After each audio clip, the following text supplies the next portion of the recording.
Hello, this is just a short video, hopefully, on pronouns and pronoun use. You may or may not be aware of a Twitter row that broke out this week, and it was started with an article that Janice Turner wrote. It was a puff piece for Dr. David Hayton's new book coming out on Thursday. And throughout this article, she called him she.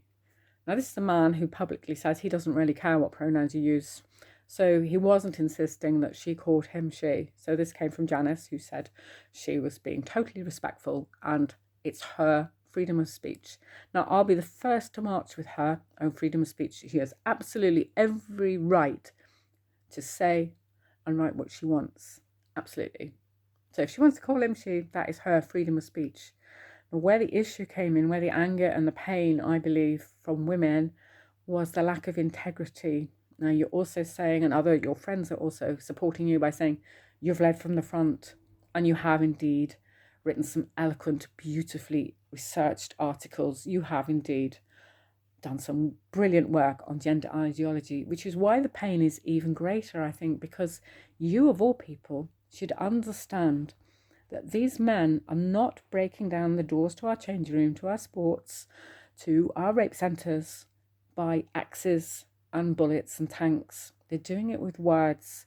They're doing it by changing the word of she to mean a he.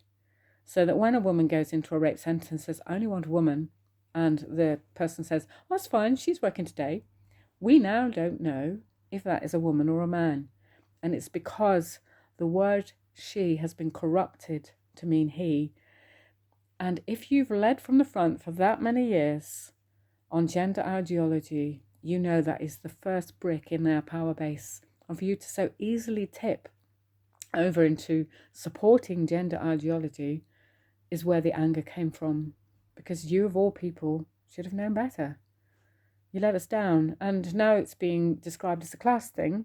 Working class women against the educated professional class who earn a lot more and are much more protected. I don't think it is that, actually. I think it's divided up the women into those who've had a nice life and those women who have found themselves caught up in a corrosive, abusive relationship, whether it's coercive control, domestic, physical, or emotional. And I can tell you the emotional one is bad.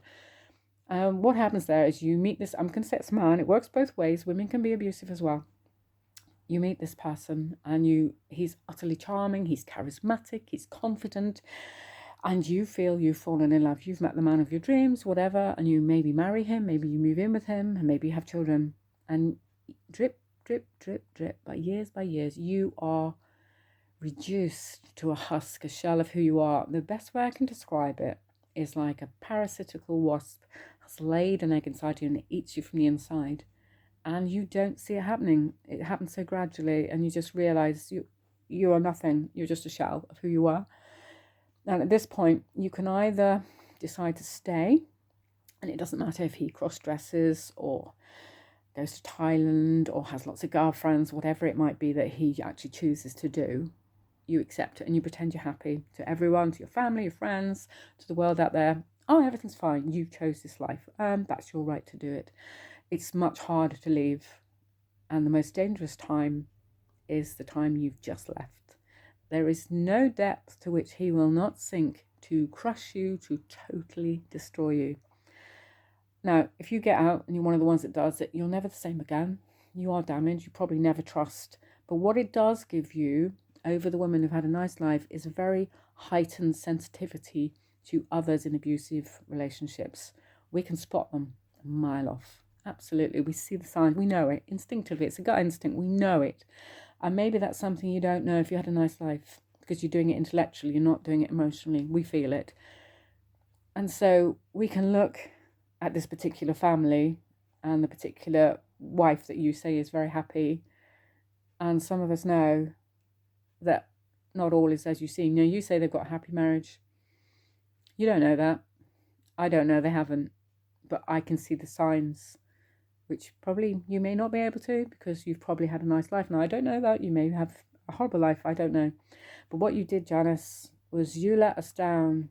Your integrity, your honour was lost because you let us down. You let all those women down the ones that really feel the pain of gender ideology, not the ones who are cushioned, the ones who have to live with it, the ones who have to fight it, the one who sees their children being sapped into this.